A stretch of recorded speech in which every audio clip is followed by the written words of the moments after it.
Hello students, we are going to start economics today. Okay, हम लोग ये subject पढ़ना शुरू करें ना, उसके पहले 2-3 बातें मैं तुमसे करना चाहती हूँ। ऐसा कोई बहुत इंपॉर्टेंट बातें नहीं है, बट मुझे लगता है अगर मैं शेयर करूँगी तो तुम्हारा कंफर्ट लेवल सब्जेक्ट की तरफ ज़्यादा अच्छा होगा, राइट। सो बहुत छोटी छोटी बातें। नंबर 1, सबसे पहली चीज़, जब मैं पढ़ाने का सोच रही थी economics, I mean to say when I was planning to how to teach and how to start and everything, तो आई रियलाइज दैट द जो मॉड्यूल तुम्हारा करिकुलम जो दिया हुआ है, काइंड ऑफ आईसीआई का, उसमें बहुत बीच से सब्जेक्ट शुरू होता है कहीं ना कहीं, काइंड ऑफ अगर मैं वहाँ से, यानी अगर कोई चीज़ है, अगर मैं बीच से उठा करके पढ़ाना शुरू करूँ तो शायद वो कंफर्ट और वो क्लैरिटी सब्जेक्ट की नहीं आएगी जो आइडियली बच्चों को मिलनी चाहिए। Point number 1। पॉइंट नंबर 2, जब मैंने बच्चों से बात किया कि कैसे पढ़ना चाहिए, यानी कि तुम कैसा चाहते हो पढ़ना, तो बच्चों ने मुझे ये बोला कि मैम इकोनॉमिक्स में बहुत प्रॉब्लम होती है। प्रॉब्लम ये होती है कि आपने पढ़ा दिया पूरा पोर्शन जो आपके बुक में जो था उसके हिसाब से पूरा पढ़ा दिया आपने, लेकिन मेरे कंट्रोल में नहीं आता सब्जेक्ट, यानी मुझे याद नहीं रहता। तो याद, अगर तुम चाहते हो कि तुम्हें याद रह जाए तो उसके लिए 2 चीज़ें लगेंगी। सबसे पहली चीज़ तुमको ये लगेगी कि तुमको समझना बहुत ज़रूरी है कि ये सब्जेक्ट किस बारे में, यानी कोई भी कॉन्सेप्ट जब उठा के मैं तुमको पढ़ाना शुरू करूँगी, then you have to understand that उस कॉन्सेप्ट की मीनिंग क्या है, एप्लीकेशन क्या है, स्कोप क्या है, कॉन्टेक्स्ट क्या है, यानी किस वजह से मैं ये बातें तुमसे कर रही हूँ, काइंड ऑफ वो बहुत इंपॉर्टेंट होगी। नंबर 2, ऑफकोर्स कुछ चीज़ें तुमको याद करनी पड़ेगी, लेकिन बिल्कुल बिना समझे बिना जब हम याद कर लेते हैं ना, तो क्या होता है, वो चीज़ हमें याद नहीं रहती है। इसलिए समझना बहुत ज़रूरी है। ओके, और तीसरी जो चीज़ मैं तुमको बताना चाहती हूँ, शायद तुम सोच भी रहे होगे, शायद हो सकता है कि एफएम की जो फैकल्टी है वो तो प्रैक्टिकल पढ़ाते हैं, तो उनको इकोनॉमिक्स पढ़ाना नहीं आएगा। ऐसा कभी भी मत सोचना, क्योंकि whatever subject which is called finance, okay, there is no subject called finance in this world, the subject is actually economics.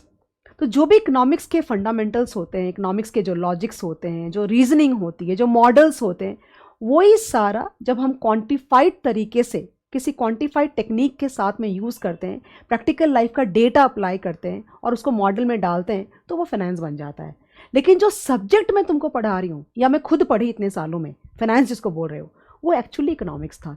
इसलिए कभी मत सोचना कि इकोनॉमिक्स थियोरी है, ऐसे सेग्रीगेट मत करना कि थियोरी की फैकल्टी अलग होती है, थियोरी पढ़ाना उनको ज़्यादा अच्छा आता है, और प्रैक्टिकल की फैकल्टी होती है, उनको प्रैक्टिकल पढ़ाना ज़्यादा अच्छा आता है। ये पॉसिबल हो सकता है, सबकी स्किल सेट होती है टीचर की, लेकिन जो टीचर तुम्हें फाइनेंस अच्छा पढ़ाएगा उसको इकोनॉमिक्स नेचुरली ही पढ़ाना अच्छा आएगा, इसमें कोई डाउट नहीं है। तो I hope you are like comfortable on that part, and ये शायद मैं खुद से जस्टिफाई कर रही थी तुम्हारे साथ में कि I can teach economics and that too very nice. Okay, so ये 2-3 बातें थी जो मैं डिस्कस करना चाहती थी, but before I start the first chapter, the first unit, if I want to share with you, there are 4 units in your subject in economics, right? और हर unit में 2-3 करके चैप्टर उन्होंने दिया हुआ है, राइट। लेकिन वो चैप्टर सारे रिलेटेड होंगे, एक ब्रॉड हेडिंग होगी और उनसे रिलेटेड 3-4 चैप्टर तुमको दिए हुए होंगे, कहीं पे 2 है, कहीं पे 3 है, कहीं पे 4 है, डिपेंड्स। वो मैं बात नहीं कर रही, वो जब अपन डिस्कस करेंगे उस पर्टिकुलर यूनिट को जब, या उस पर्टिकुलर चैप्टर के बारे में जब बात करूँगी, तब हम ये बातें करेंगे। ओके, लेकिन मैं ये चाहती हूँ कि जब तुम पढ़ना शुरू करो सब्जेक्ट, तो तुमको पता चले कि तुम क्या पढ़ रहे हो, ओके, और क्यों पढ़ रहे हो। ओके, तो सबसे पहली चीज़ जो तुम पढ़ रहे हो, जो तुम्हारे करिकुलम में सीए इंटर में उन्होंने जो इकोनॉमिक्स दिया है, वो एक्चुअली मैक्रो इकोनॉमिक्स है, ये तुमको पता होना चाहिए। तो इकोनॉमिक्स की 2 ब्रांचेज हैं, एक को बोलते हैं माइक्रो इकोनॉमिक्स और एक को बोलते हैं मैक्रो इकोनॉमिक्स, राइट। तो मैं बहुत शॉर्ट में तुमको बता देती हूँ, ये कम से कम मैं 45 मिनट्स तक तुमको एक्सप्लेन करूँगी कि मैक्रो इकोनॉमिक्स क्या है, हम क्या पढ़ने वाले हैं, इसके अंदर में क्या क्या चीज़ें हम डिस्कस करते हैं, और उसके बाद मैं प्रॉपर तुमको फर्स्ट चैप्टर पे लेके जाऊँगी। तो I hope you don't mind that. Okay, तो स्टोरी की तरह सुनो, एन्जॉय करोगे बहुत, और काफ़ी तुम्हें कंफर्टेबल हो जाएगा आगे जा करके। तो सुनना ध्यान से। तो इकोनॉमिक्स को हम 2 ब्रांच में डिवाइड कर सकते हैं properly, one is called micro economics and one is called macro economics. तो व्हाट इज़ माइक्रो इकोनॉमिक्स? जब हम किसी एक पर्सन के बारे में, हम किसी एक फैक्टर के बारे में, हम किसी एक हाउस होल्ड के बारे में, किसी एक कंपनी के बारे में, या किसी एक इंडस्ट्री के बारे में, यानी सिंगल यूनिट के बारे में हम डिस्कस करते हैं कि भाई हर इंडिविजुअल को, हर हाउस होल्ड को कितना एलोकेट होना चाहिए रिसोर्सेज, इन रिसोर्सेज की मार्केट में प्राइस क्या होनी चाहिए, ऑल दैट। जब हम इंडिविजुअल बेसिस पे बात करते हैं ना, तो वो पूरी जो स्ट्रीम ऑफ स्टडी होती है उसको माइक्रो इकोनॉमिक्स हम बोलते हैं। ओके, बट जब हम एग्रीगेट्स के बारे में बात करते हैं, जैसे पूरे देश के इनकम के बारे में बात करते हैं, when we are talking about the complete national income, we are talking about the total consumption, not the consumption of one individual, the consumption of all the people within the country, the total expenditure, the total investment, the total savings. Okay, what is the purchasing power of money? What is inflation? How is inflation increasing? How is inflation going down? Unemployment. Okay, and then balance of payment. ये जो मैंने words use किया ना तुम्हारे सामने में, ये macro economics के अंदर में बार बार ये वर्ड्स तुम्हारे सामने में आएंगे, ये ध्यान रखना। और अगर इन वर्ड्स की प्रॉपर मीनिंग तुमको नहीं समझेगी तो तुम कभी थियोरी समझ भी नहीं पाओगे तुम। इसलिए टाइम टू टाइम मैं तुम्हें पता नहीं चलेगा, it will be a very smooth flow for you. Okay, so let's come to macro economics now. So in national income, kind of in macro economics kind of, हम पूरी देश की क्या इनकम होगी, किसी देश की ज़्यादा है, किसी देश की कम है, यानी कि हम एक पूरी कंट्री को इनडिविजिबल यूनिट की तरह हम ट्रीट करते हैं। और वो पूरी की पूरी जो पढ़ाई होती है वो होती है मैक्रो इकोनॉमिक्स के अंदर में। Always remember. So I have given you some notes also here. So what did I write here? The study of economics is traditionally divided into micro field and macro field. You can read on your own also guys. So maybe I know what I have written there and you can just go through that. I don't want to read this and kind of waste your time and my time also, and unnecessary, it will be very boring stuff actually. So you can see here I've just kind of red marked everything important. The decision makers such as single consumer or a saver or a worker, and here I've written production unit or an industry. Macroeconomics on the other hand taken as a subject of the entire nation as an indivisible unit. Okay, तो फिर मैंने एक और theory लिखी है यहाँ पे कि याद कर लो, मैं तुमको बोल रही हूँ, जो मैक्रो इकोनॉमिक्स पढ़ने के जो वेरिएबल्स होते हैं, यानी वो जो वर्ड्स, वो जो जार्गन्स बार बार तुम्हारे सामने आएंगे, वो याद कर दो। नेशनल इनकम, पूरे देश की इनकम, पूरे देश का कंजम्पशन, पूरे देश का इन्वेस्टमेंट, पूरे देश का सेविंग, बैलेंस ऑफ पेमेंट, दो कंट्री के बीच में बैलेंस ऑफ पेमेंट, गवर्नमेंट का फिजिकल पॉलिसी, सारी बातें बाद में आके एक्सप्लेन करूँगी, चिंता मत करो, पहले वर्ड्स को दिमाग में सेट करो। तो ये सारे वेरिएबल्स जो है that we study in macro economics. Okay, then why do we study macroeconomics? That's the most important question here. कि why are we studying, why are we supposed to study macroeconomics? तो macroeconomics we study because we want to know why the per capita income का मतलब होता है when the total income of a country is divided on the basis of individuals, यानी पूरे income को पूरे population से डिवाइड कर दोगे तो पर कैपिटा इनकम आ गई। ओके, यानी कि हर आदमी के हिस्से में कितना गुड्स एंड सर्विसेज आ रहा है, ब्रॉडली लेमैन के टर्म्स में। ओके, तो why is per capita income of India is very low in comparison to the per capita income of a citizen residing in USA. Okay, why do we have booms and recessions? यानी कि जो हमारी economy होती है वो एक cycles के through जाती है, यानी कभी मार्केट, कभी नॉट मार्केट एग्जैक्टली, कभी इकोनॉमी हमारी बूम पे जाती है, यानी कि हम बहुत ज़्यादा गुड्स एंड सर्विसेज प्रोड्यूस कर रहे हैं, हम सारे जो देश के लोग हैं वो सारे एम्प्लॉयड हैं, हर तरफ प्रोस्पेरिटी है, इनकम ज़्यादा है, कंजम्पशन ज़्यादा है, इन्वेस्टमेंट ज़्यादा है, and at times we have depression and recessions also. जब रिसेशन बहुत लंबा खिंच जाता है ना तो वो डिप्रेशन का फॉर्म लेता है, यानी कि लोगों के पास पैसे नहीं इतने ज़्यादा खर्च करने के लिए, गुड्स एंड सर्विसेज में लोग ज़्यादा कंज्यूम नहीं करते, मैनी सच थिंग्स। तो ऑल द इकोनॉमीज, अगर किसी भी तुम इकोनॉमी को उठाओगे ना, चाहे वो इंडिया की उठाओ, चाहे तुम यूएस की उठाओ, और उसको तुम ग्राफ करोगे अगर 50 साल की इकोनॉमी ना, तो तुमको बार बार ऐसे जो वेव्स होते हैं उसमें तुमको नजर आएंगे। तो ये जो बूम्स और रिसेशंस या बूम्स और डिप्रेशंस आते हैं, ऐसा क्यों होता है? क्यों किसी टाइम पे इन्फ्लेशन के रेट ज़्यादा होते हैं या किसी इंटरेस्ट रेट ज़्यादा होते हैं? तो एक सवाल और भी यहाँ पे मैं पूछ सकती हूँ, क्या सरकार को, should the government intervene and try to bring the economic stability in a country और नॉट? तो ये सारे जो सवाल का जवाब तुमको मिलेगा वो सारे मैक्रो इकोनॉमिक्स के अंदर में मिलेगा, depending on the model and the theory that we are pursuing guys. देखो यहाँ पे लिखा है मैंने, और ये जब सारी चीज़ें, when we try to understand all these things, that why per capita income, I'm repeating, okay, why is the per capita income of one country lower than the per capita income of another country? Why is inflation rate in a particular country more than the inflation rate in the another country? Why rupee is always going down and why is dollar always appreciating? समझता है मैं क्या बोल रही हूँ? इसका ये मतलब हुआ कि $1 का 70 रुपीज़ है, कभी 50 रुपया होता था, आज 70 रुपीज़ हो गया। क्यों? ऐसा क्यों हो रहा है कि रुपये की वैल्यू नीचे जा रही है और डॉलर की वैल्यू ऊपर जा रही है? शायद तुम्हारे पोर्शन के अंदर में गाइस इतनी ज़्यादा डिटेलिंग तो नहीं आएगी, लेकिन तो भी मैं अपनी तरफ से I will try my level best that I'm explaining you to the maximum in the shortest possible time so that you don't have to put too much of effort mugging up the concepts. I hope you appreciate that. When we start understanding with the help of macroeconomics, then only we can develop some policies, we can develop some models, and with the help of which we can try to bring economic stability in a country. Economic stability का मतलब क्या हुआ? और and economic growth of a country for that matter, and economic development of a country for that matter. ये सारी चीज़ें अलग अलग है. आई होप तुमको मुझे नहीं पता कितने लोगों को ये बात पता है, but economic stability, economic growth और इकोनॉमिक डेवलपमेंट ये सब अलग अलग बातें हैं. शायद तुम्हें उतना डिटेल में नहीं जाने की जरूरत है, बट टाइम टू टाइम बताती जाऊंगी मैं तुम्हें. तो इकोनॉमिक स्टेबिलिटी का मतलब हुआ कि कभी मेरे पास नौकरी है और कभी मेरे पास नहीं है. That means sometimes I have food to eat and sometimes I do not have enough food to eat. It's not good. Maybe kind of, if someday I'm eating like I have 100 rupees to consume and some days I do not have any rupee to consume, not good. It is better that I have 50 rupees every day. So that is stability. When would we achieve stability? When you do not have those kind of very this booms and recession cycles are not there, and even if they are there, they are not too intense for that matter. Because when the cycles are very intense, that means too much of a boom, too much of a recession, it affects the lives of the people too much. I'll tell you how does it affect. Okay, now economic growth का मतलब होता है कि भाई आपकी national income ज़्यादा हो गई, आपने ज़्यादा से ज़्यादा इंडस्ट्री डाला, ज़्यादा से ज़्यादा लोगों को एम्प्लॉयमेंट मिल रहा है, एंड ऑल दैट जो होती है वो इकोनॉमिक ग्रोथ हो गई. इकोनॉमिक डेवलपमेंट पता है किसको बोलते हैं? Amartya Sen, a Nobel prize winner, okay, economist from India. Okay, उसने क्या बोला या उन्होंने क्या बोला, दैट इकोनॉमिक ग्रोथ और इकोनॉमिक डेवलपमेंट में बहुत फ़र्क होता है. इकोनॉमिक ग्रोथ का मतलब होता है कि भाई आपका देश बहुत तरक्की कर रहा है, बहुत पैसे कमा रहे हैं आप. लेकिन इकोनॉमिक डेवलपमेंट का मतलब होता है कि वो जो कमाई हो रही है, क्या वो सही लोगों के बीच में जा रही है या गरीबों के बीच में जा रही है? पॉवर्टी से लोग ऊपर आए क्या? इलिटरेसी घटी क्या?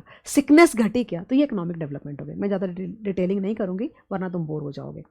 ओके, तो ये सारी चीज़ें तुमको भी अब समझ में आ रहा है. You are all grown up students, you understand कि in order to make an economy developed and growth, in order to bring growth to an economy, all these variables which I was discussing, national income, savings, investment, consumption, balance of payment, everything should be in control, and they can be brought in control, of course, by market forces also automatically, but to a certain extent government needs to intervene and bring some good policies. but policies कैसे design होगी जब ये variables उनको समझ में नहीं आएंगे. इसलिए ये पॉलिसीज़ बनाने के लिए और इन सारे वेरिएबल्स में स्टेबिलिटी लाने के लिए ये ज़रूरी है कि सरकार इंटरवीन करे और पॉलिसीज़ बनाए. तो पॉलिसीज़ बनाने के लिए इन सारे वेरिएबल्स को क्वांटिफाई तो करना पड़ेगा, और वो हम पढ़ते हैं मैक्रो इकोनॉमिक्स के अंदर में. I hope you got your answer. Now major macro economic issues मैंने लिखा है यहाँ पे, देखो क्या लिखा हुआ है. What determines the overall level of output and employment. Okay, how can business cycles be controlled. Business cycles means वही तुम्हारा बूम्स and recessions. Okay, how can inflation be controlled. Understanding international interdependence. ये सारी बातें जो मैंने अभी करी तुमसे, वो सारी बातें यहाँ पे लिख रखी है. ये सारे पॉइंट्स ना वर्चुअली याद कर लो अगर कर सकते हो तो, बिकॉज यही सारे बातों के अराउंड पूरा का पूरा सब्जेक्ट तुम्हारा मूव करेगा. मैं बार बार इतनी बार रिपीट करूँगी, और रिपीट इसलिए कर रही हूँ ताकि तुम्हें पहली बार जब बोलूँगी तो एक याद होगा, दूसरी बार बोलूँगी तो दो याद हो जाएंगे, and so on.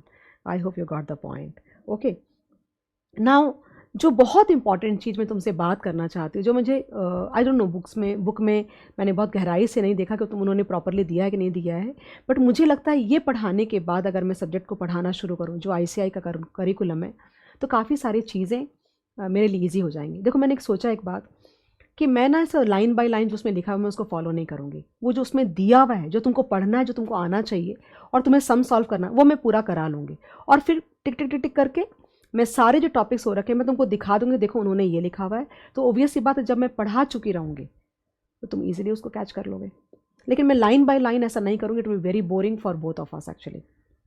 Now before I move ahead, ये ध्यान देना कि मैक्रो इकोनॉमिक्स का जो जन्म हुआ, kind of the from where did it start, from where was it taken seriously? So the time was 1929, the Great Depression of 1929.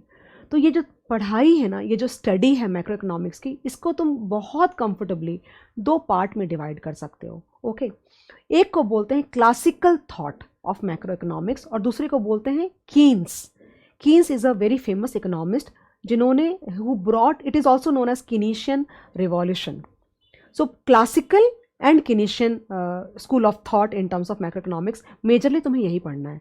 Keynes के बाद भी आया, उसको बोलते हैं new classical and all that. वो पता नहीं तुम्हारे पोर्शन में है कि नहीं है, जब अगर होगा तो बाद में पढ़ा दूंगी. अभी फ़िलहाल इतना अगर कंट्रोल कर लोगे तो मेरे लिए चीज़ें बहुत ईजी हो जाएगी. अब सुनो आगे. तो 1929 में क्या हुआ कि बहुत ग्रेट डिप्रेशन बोलते हैं ना, और ये जो डिप्रेशन चला ये लगभग आई थिंक 10, 12, 15 ईयर्स तक चला. 25% ऑफ 1929 में ये शुरू हुआ था और 1933 तक, सुनोगे ना ये चीज़ें तो बहुत मज़ा आएगा तुम्हें. 1933 तक 25% of the population of US was thrown out of employment, मतलब दे वेर अनएम्प्लॉयड. अब तुम you can just think on the basis of your common sense that if people do not have employment, 25% of the population of an economy if unemployed, तो तुम सोच सकते हो उस देश का इनकम का क्या होगा, उस देश की कंजम्पशन का क्या होगा, उस देश का इन्वेस्टमेंट का क्या होगा. Everything would be out of place. Okay, so basically classical thought का क्या सोचना था और कीन्स का क्या सोचना था, अगर मैं तुमको ये बातें तो बता दूँ ना तो तुम खुद ही आगे बढ़ जाओगे ज़िंदगी में. तो इस बात पे इकोनॉमिस्ट का काम होता है ना, इकोनॉमिस्ट का तो यही काम होता है कि अगर इकॉनमी तुम्हारी ऊपर या नीचे जो भी है, जो भी प्रॉब्लम्स है इकॉनमी की, आप उसका सलूशन बताइए कि भाई ये प्रॉब्लम क्यों हो रही है और अगर ये प्रॉब्लम हो रही है तो इसका क्या सलूशन होगा. ओके, तो क्लासिकल थॉट क्या था, क्यों क्लासिकल थॉट उसमें फेल कर गया और क्यों कीन्स की जो स्कूल ऑफ थॉट थी वो काफ़ी सक्सेसफुल हो गई. तो तुमको पहले ध्यान देना पड़ेगा कि इसने क्या बोला और इसने क्या बोला. ओके, और कैसे इसने रेक्टिफाई किया. ओके, सुनना आप ध्यान से. तो क्लासिकल स्कूल ऑफ थॉट का ये बोलना था कि इकोनॉमी के अंदर में कभी भी लैक ऑफ एम्प्लॉयमेंट हो ही नहीं सकती.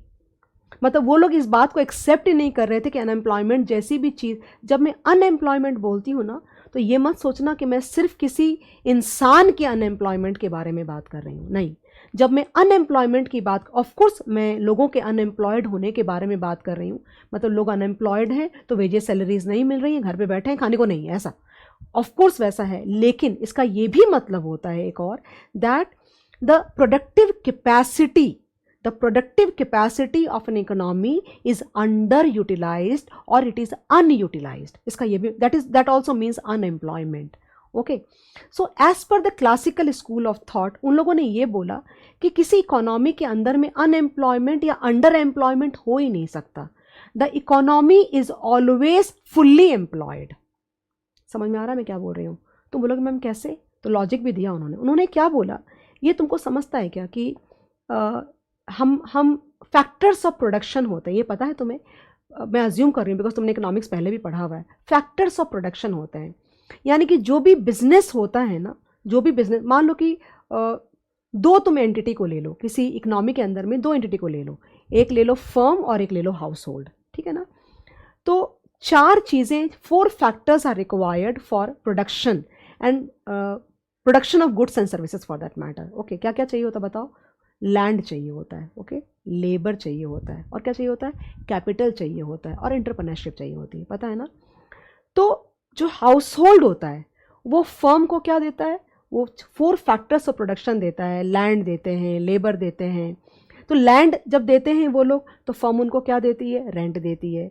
जब ये लोग लेबर देते हैं तो फर्म उनको क्या देते हैं, वेजेस देते हैं. जब ये लोग कैपिटल देते हैं तो क्या मिलता है, तो तुमको इंटरेस्ट मिलता है. और जब एंटरप्रेन्योरशिप देते हैं, मतलब ये जो हाउस होल्ड वाले लोग हैं यही तो बिजनेस खड़ा करते हैं ना, तो उनको प्रॉफिट्स मिलती है. ओके, तो बेसिकली ये इस तरह से चलता रहता है. तो ये लोग फैक्टर्स ऑफ प्रोडक्शन प्रोवाइड करते हैं and these people pay them rent, wages, interest on capital and profits on the entrepreneurship, right?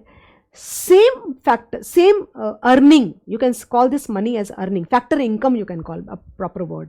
This factor income would be used by household to buy goods and services of the firm, correct है? यही वाले पैसे जो ये लोग कमाएंगे उसी से ये लोग जाके गुड्स एंड सर्विसेज खरीदेंगे। तो ये पूरा ये जो सर्कुलर फ्लो है, इसके बारे में आगे जाके बात होने वाली है डिटेल में, ये चलता रहता है, राइट? तो क्लासिकल स्कूल ऑफ थॉट का बोलना है कि it is not possible that एक इकोनॉमी के अंदर में अंडर एम्प्लॉयमेंट या अनएम्प्लॉयमेंट पॉसिबल भी है। उसका रीज़न क्या है कि अल्टीमेटली जो लोग हैं, अगर आप मान लो कि आपने ज़्यादा गुड्स एंड सर्विसेज प्रोड्यूस किया फर्म ने, ओके, तो प्रोड्यूस करने के लिए फैक्टर्स को यूज़ किया, और वो जो फैक्टर्स हैं, जब आपने ज़्यादा प्रोड्यूस किया तो आपने ज़्यादा फैक्टर एम्प्लॉय किया, और आपने ज़्यादा फैक्टर एम्प्लॉय किया तो आपने ज़्यादा रेंट, ज़्यादा वेजेस, ज़्यादा इंटरेस्ट और ज़्यादा प्रॉफिट्स आपने शेयर किया। तो अगर आप ज़्यादा शेयर करोगे तो वो लोग तो और ज़्यादा ही खरीदेंगे ना। तो ये जो प्रोसेस है एम्प्लॉयमेंट का, ये तब तक चलेगा जब तक सारे लोग एम्प्लॉय ना हो जाएं। इसलिए ये पॉसिबल ही नहीं हो सकता है, because they said that supply creates it's own demand. मैंने तुमको बताया अभी सप्लाई कैसे, supply creates it's own demand.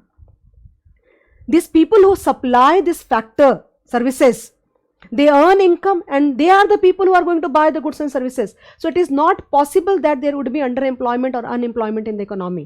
And they failed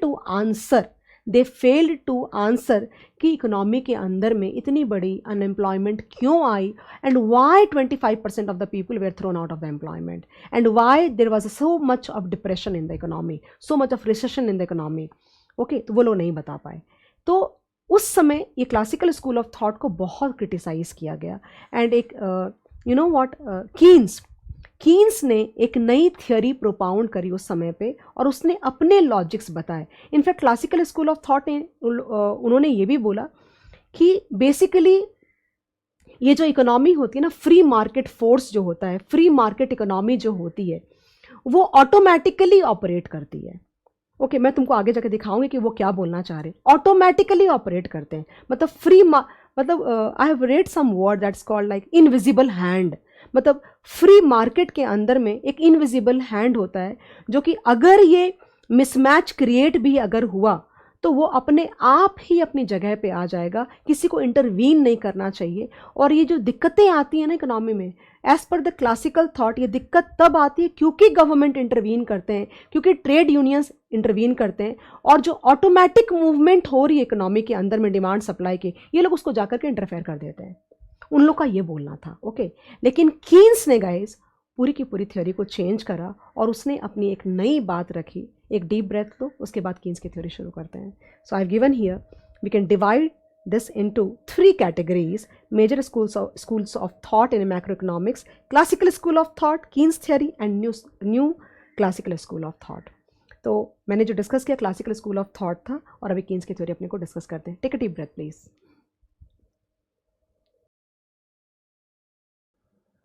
okay, so I just wanted to give you a small pause actually, because last 20 minutes say I'm just talking non-stop. Okay, so I'm sure that you have taken a deep breath, and then now we are ready for the next like, not really, this is just introduction of like half an hour, 40 minutes में मैं ख़त्म कर दूँगी। तो just overall view दे रही थी ताकि तुम इकोनॉमिक्स में एंटर कर पाओ। एकदम से पढ़ाना शुरू करती ना तो शायद मज़ा नहीं आता। तो अभी मुद्दे पे आ जाते हैं अपन। Just let's get back to the topic of discussion actually. So what I was saying was कि I was talking about the classical thought of school. Okay, so classical thought ने क्या बोला, that as I told you that the economy can never move below full employment level. मतलब economy के अंदर में full employment से नीचे यानी अंडर एम्प्लॉयमेंट या अनएम्प्लॉयमेंट हो ही नहीं सकता। लेकिन जो ग्रेट डिप्रेशन का 1929 में इतना बड़ा अनएम्प्लॉयमेंट और इतनी ज़्यादा इतना ज़्यादा प्रॉब्लम जो था इकोनॉमी उसमें, it was really bad actually, you know. सो वो क्यों आया फिर, तो ये लोग एक्सप्लेन नहीं कर पाए, जैसे कि मैंने तुमको बोला। तो कीन्स ने अपनी एक थियोरी प्लेस करी और उसने बहुत सारी बातें बोली। उसने क्या बोला कि basically this is completely true that supply will create its own demand. मतलब जो फैक्टर सर्विसेज प्रोवाइड करते हैं टू द फर्म्स, ओके, उनको फैक्टर इनकम मिलती है as I told you, and उसी फैक्टर इनकम से वो लोग फिर गुड्स एंड सर्विसेज कंपनी का बाय करते हैं। तो जितनी ज़्यादा तुम प्रोडक्शन करोगे गुड्स एंड सर्विसेज का, उतने ज़्यादा यू विल एम्प्लॉय फैक्टर्स, उतनी ज़्यादा फैक्टर इनकम तुम जनरेट करोगे, एंड उतनी ज़्यादा गुड्स एंड सर्विसेज ये लोग वापस बाय करेंगे। तो ultimately where is the situation wherein there would be like below full employment level आएगा ही क्यों? तुम ज़्यादा अगर प्रोड्यूस करोगे तो ज़्यादा you know kind of consume होगा, अगर तुम कम करोगे तो कम consume, and so on so far. That was the logic of classical thought of school. देखो अगर दोनों नहीं समझोगे ना, और सिर्फ देखो दोनों में से कोई भी पूरी तरह से सही नहीं हो सकता है, पूरी तरह से डिपेंडिंग ऑन सिचुएशन किसी एक की बात सच होगी, किसी एक की बात उतनी सही नहीं होगी। और कीन्स के बाद भी जो थियोरी आई, उन्होंने तो क्या किया, न्यू क्लासिकल जो हमें पढ़ना नहीं है फिलहाल के, आज बात नहीं कर रहे कम से कम, तो दोनों को मर्ज करके उन्होंने तीसरी सिचुएशन निकाली कि ना ये गलत है ना ये गलत है, ना ये पूरी तरह से सही है ना ये पूरी तरह से सही है, दैट वे। बट कीन्स ने क्या बोला, वो तुम्हारा मैक्रो इकोनॉमिक्स का बेस है बेसिकली, ऐसे बोल सकते हो तुम। हाँ, तो इसने क्या बोला वो सुनो। इसने ये बोला कि बिल्कुल ये बात, this point is completely correct, that supply will create its own demand. Ultimately people who provide factor services are the people who are going to pay for these goods and services, and they are the people who are going to consume these goods and services. But people जो factor income मिलता है, you know kind of, मान लो कि इन्होंने services provide कर, जो factor income मिला, wage, rent, interest and profits, तो ये तो बिल्कुल ज़रूरी नहीं ना कि जितना पैसा मुझे मिला फैक्टर इनकम के तौर पे, I will like use all that money to buy goods and services. That means जो पूरा फैक्टर इनकम होगा, that will not be use to consume in total sum basically. That means to say people do save some amount, and this savings leads to leakages in the income flow। income flow कैसे किसको बोलते हैं, कि मान लो कि ultimately जो 100 रुपये का तुमने माल बनाया, ओके, 100 रुपये का जो माल बनाया, तो ये 100 रुपया को तुम 4 पार्ट में डिवाइड कर सकते हो ना, वेज, रेंट और इंटरेस्ट एंड प्रॉफिट्स। तो basically total value of the product is equal to total value of the factor incomes is equal to the total value of expenditure. तो तुम जब आगे बढ़ोगे ना, जब मैं तुमको प्रॉपर फर्स्ट चैप्टर पढ़ाऊंगी, तो तुम पढ़ोगे gross domestic product, then total product, rather simple words में बोलो, total product, total incomes and total expenditures at the level of equilibrium should be the same. मतलब जो तुमने माल बनाया, वो तुमने बेचा, उसकी वैल्यू, जो गुड्स एंड सर्विसेज की जो वैल्यू है, वो वैल्यू है क्या, जो तुमने खर्चा उस पर लगाया, तो टोटल इनकम जो तुमने पेमेंट किया फैक्टर्स को, वो, और उन्होंने जो खर्चा किया, अगर वो लोग पूरा खर्च कर देते हैं तो basically total value of the total product, then total factor incomes should be equal to the total expenditures. But ये तब होगा जब ये तीनों वैल्यू बिल्कुल बराबर होगी। बट इज इट इम्पॉर्टेंट कि जितना पैसा इन लोगों को फैक्टर इनकम के तौर पे मिलेगा, will they spend the whole of the money? No, they will not, they might save some amount. And अगर वो लोग सेव करेंगे तो क्या होगा, इस पूरे फ्लो के अंदर में लीकेजेस आ जाएगी, ओके। और अगर लीकेज आती है तो वो जो पैसा बच गया वो कहाँ जाएगा, जो सेविंग्स है वो कहाँ जाती है? Those savings will be going into the financial system. सुनना ध्यान से, okay. Those savings, I will repeat those when I am teaching the appropriate chapter, these savings would be going into the finance market, like people would save in the form of FDs, people with the banks, people would save in the form of like investment in the stock market, in the bond market and so on। तो basically ये पैसा चला जाएगा आपका finance market के अंदर में, और इस फाइनेंस मार्केट से वापस से पैसा कौन बोरो करेगा पता है? ये फर्म्स वापस से बोरो करेंगे। क्यों बोरो करेंगे? बिकॉज इनको अपनी प्रोडक्टिव कैपेसिटीज़ को अगर मेंटेन करना है, अगर अपनी प्रोडक्टिव कैपेसिटीज़ को इंक्रीज़ करना है, या टेक्नोलॉजिकल एडवांसमेंट करनी है, कुछ भी करना है, तो इनको पैसे चाहिए होंगे, और वो पैसे वो हम मार्केट से उठाएंगे। इसका मतलब बेसिकली ये हुआ कि अल्टीमेटली जो टोटल इनकम है, जो टोटल फैक्टर इनकम है, वो अल्टीमेटली कंज्यूम होगा। पूरी तरह से गुड्स एंड सर्विसेज में कंजम्पशन एक्सपेंडिचर नहीं होगा। उसके दो पार्ट बन जाएंगे, consumption plus savings, and this consumption plus savings is what? This is your income part, okay. And this consumption and savings, यानी what is the purpose of, I mean to say, ये जो पैसे आएंगे उसको आप किस तरह से यूज करोगे? आप कुछ पैसे कंज्यूम करोगे, कुछ पैसे सेव करोगे, ओके। और जो पैसे कंज्यूम करोगे वो बन जाएगा कंजम्पशन एक्सपेंडिचर, और जो पैसे आप सेव करोगे वो बन जाएगा आपका इन्वेस्टमेंट एक्सपेंडिचर, ओके। लेकिन वो क्या बोल रहा है? तो क्लासिकल थॉट क्या बोलता है? क्लासिकल थॉट ने भी यही बात बोला कि नहीं, हम भी नहीं बोल रहे कि सारा पैसा वो लोग गुड्स एंड सर्विसेज, यानी कि पूरा पैसा हम कंज्यूम नहीं कर लेंगे, कुछ पैसा डेफिनेटली फैक्टर वाले जो लोग हैं, जो हाउस होल्ड है, वो सेव करेगा, ओके। तो जो पैसा सेव करेगा वो पैसा फाइनेंस मार्केट में जाएगा, फर्म्स उसको पैसा बोरो करेंगी, और वो लोग उससे इन्वेस्टमेंट एक्सपेंडिचर करेंगे। अल्टीमेट एक्सपेंडिचर हो रहा है उस पैसे का, कहने का मतलब है वो पैसा कहीं रुक नहीं रहा है। अगर वो रुक गया कहीं पर, यानी 100 रुपया अगर गया फ्लो के अंदर में और 5 रुपया वापस नहीं जाता है कहीं भी, तो तुम्हारी जो फ्लो है वो कॉन्ट्रैक्ट होने लग जाएगी। Are you getting the point? तो वो बात हो रही है यहाँ पे। लेकिन उनका क्या बोलना था कि पूरे जो सेविंग्स है, यानी savings will be equal to investment, यानी कि the whole of the income will be equal to the expenditure. Though the expenditure can be, the income can be divided into two. The money would be used for consumption and for saving. And equation के right hand side में तुम लिख सकते हो consumption expenditure and savings would be going for investment expenditure. ऐसा कहने का मतलब है। लेकिन कीन्स का यहाँ पे सबसे बड़ा kind of question mark था। उसने क्या बोला कि ये जो लोग हैं जो पैसा सेव करते हैं, जो आप बोल रहे हो कि savings will be equal to expenditure, तो ये जो लोग होते हैं जो पैसा सेव करते हैं, कौन करता है? हाउस होल्ड्स करते हैं जिन्होंने फैक्टर इनकम रिसीव किया है, ओके। और जो ये लोग हैं जो लोग इन्वेस्टमेंट एक्सपेंडिचर करते हैं, ये लोग सेम नहीं होते, ये लोग अलग अलग होते हैं, पहली बात। दूसरी बात, इनके सेव करने का पर्पस और इनके इन्वेस्ट करने का पर्पस भी अलग अलग होता है। तो बेसिकली आप जो बोल रहे हो कि आपका जो पूरा का पूरा इनकम है वो पूरा एक्सपेंडिचर बन जाएगा, वो ऐसा नहीं होगा, क्योंकि consumption income will be consumption expenditure, but savings will not be 100% equal to the investment expenditure. Two reasons. Number one, people who are saving and people who are doing investment are two different categories of people. They don't know each other at all and there is no relation between them. Number two, the purpose of doing a saving and the purpose of doing an investment is again very different, and that is why the desired saving, if you're saying that desired saving and desired investment would be the same, they would not be the same. At some point of time savings will be more than investment, and at some time investment will be more than the savings. Let me tell you something. Savings जो होती है वो इंसान किस लिए होता है, करता है? People do savings for their old age, then people do their savings for their children, for their marriages, for their education and so many things for that matter. People do investment, you know why? Because they want a return from the money. People will do investment only if they think that they can earn more. The marginal efficiency, the profitability is the main reason, the interest rate is the reason. अगर कोई नई technology I, that is the reason. So the purpose of saving and the purpose of investments are not same, and that is why total savings by the household and total investment by the firms would not be the same.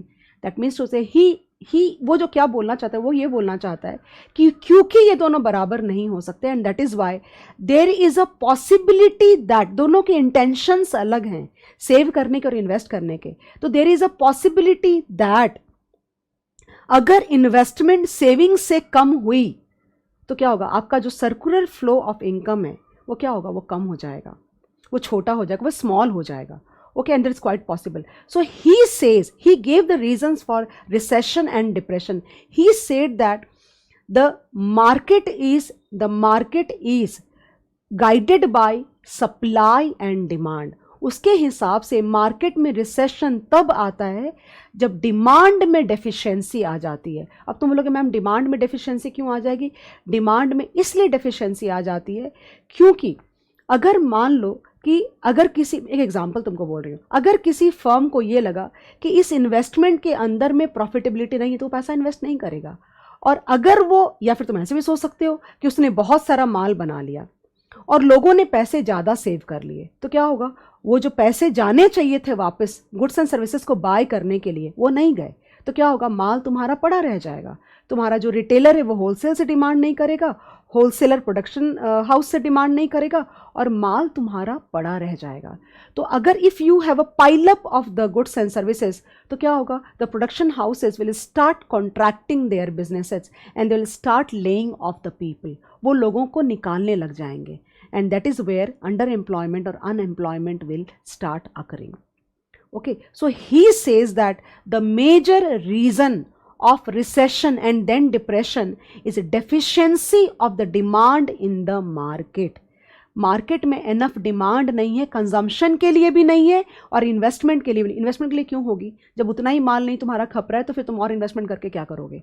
Okay, so because of the deficiency in the demand, okay, there would be like consumption expenditure कम होगा, investment expenditure कम होगा, and that is why there would be recession and there would be depressions, लोगों ने ये सवाल किया, मैं वाइंड अप कर रही हूँ इसको, ओके।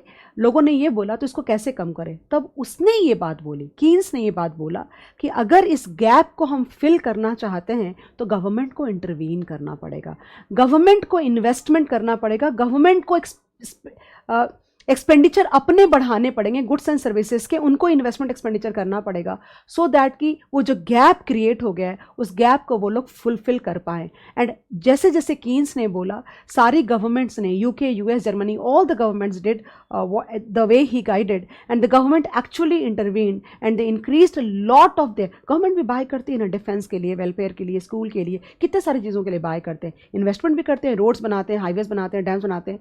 तो इंटरवीन करके आप आर्टिफिशियली मार्केट में जाओ, आप डिमांड क्रिएट करो, तो आपकी मार्केट में पिकअप आ जाएगा। And it actually worked for that matter, at that point of time at least it work.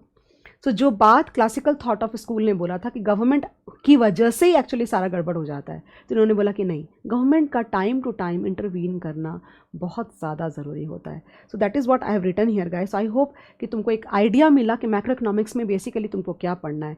So basically एक बात और वाइंड अप करते समय तुमको बोल रही हूँ कि जो क्लासिकल थॉट ऑफ स्कूल था वो उनके हिसाब से कभी भी इकोनॉमी में डिमांड की कमी नहीं होगी, कभी भी नहीं होगी। क्योंकि अगर मान लो कि माल पाइलअप हो जाता है कंपनीज के पास में, तो वो लोग क्या करेंगे, अपने माल को सल्टाने के लिए अपनी उसकी प्राइसेस को कम करेंगे। तो अगर प्राइसेस को कम करेंगे तो क्या होगा, वापस से लोग बाय करना शुरू कर देंगे। समझ में आ रहा है? तो उन्होंने ये बोला कि जैसे ही प्राइस कम करोगे वैसे वापस डिमांड आ जाएगी। बट कीन्स ने क्या बोला कि प्राइसेस कम करना इतना आसान नहीं होता है। ओके, प्राइसेस कम करना इतना आसान नहीं होता, प्राइसेस कम नहीं होते इतनी जल्दी। ओके, रादर आउटपुट को कम कर दिया जाता है, प्रोडक्शन को कम कर दिया। अगर प्रोडक्शन कम करोगे तो क्या होगा, तुम एम्प्लॉयज़ को ले ऑफ कर दोगे, तो तुम्हारी डिमांड की कमी हो जाएगी, उनके पास वेजेस कम आने लगे ना। अगर लोगों को तुम नौकरी से हटा दोगे तो जो डिमांड आनी थी उनकी वो कम हो गई। तो डेफिशिएंसी ऑफ डिमांड की वजह से रिसेशन आता है, और इस गैप को सरकार को चाहिए, the government should come and bridge that gap. That was the theory all about actually. There are many things guys, but I don't think I should be getting into too much of detailing. तुम bore हो जाओगे बहुत ज़्यादा, again बार बार word use कर रही हूँ bore तुम्हारे लिए, but this is what is all about macroeconomics, and he became very popular. It is also known as Keynesian revolution. तो इसके बाद जो चैप्टर चालू हो रहा है वो हो रहा है डिटर्मिनेशन ऑफ नेशनल इनकम। तो अब जब मैं बात करूँगी ना तुमसे सर्कुलर फ्लो क्या होता है, काइंड ऑफ GDP क्या होता है एंड GNP क्या होता है, तो ये सारी बातें हम करेंगे यूनिट 1 का chapter number 1, determination of national income. ये पूरा मैंने तुमको इंट्रोडक्शन दिया सो दैट कि तुम थोड़ा सा जो वर्ड्स यूज़ हो रहे थे ना, employment, under employment and all that, उससे थोड़ी फेमिलियर तुम हो जाओ। ओके, मैंने क्या लिखा है, as per Keynes equilibrium level of national income and employment was determined by aggregate demand and aggregate supply, and further that due to the lack of aggregate effective demand, equilibrium level of income and employment might well be established at far less than full employment level in a free market capitalist economy.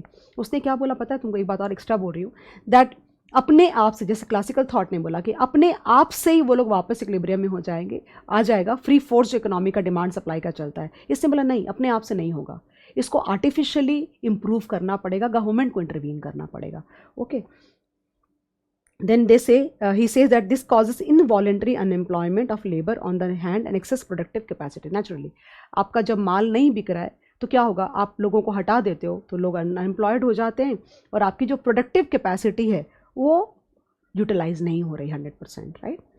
So his macroeconomic models reveal how consumption function, investment function, liquidity preference function conceived in aggregate terms interact to determine the level of national income and employment. I hope you got the point. So some words, some variables, some nomenclature that you must try to learn. कुछ words जो तुम्हें जरूर याद होना चाहिए, consumption expenditure, investment, बोलो मेरे साथ में, consumption expenditure, investment expenditure, savings, total savings, उसके बाद liquidity preference, then purchasing power of money, inflation, then deflation, then balance of payments, okay, underemployment, unemployment. Okay, so these are the words जो तुम बहुत ज़्यादा use करने वाले हो आगे जा करके। तो I hope you will appreciate, just get use to them. Gross domestic product GDP, gross national product GNP, then NDP, national domestic product, okay, then NNP, net national product, then disposable income, then personal income. तो ये सारे words तुम बहुत across आओगे,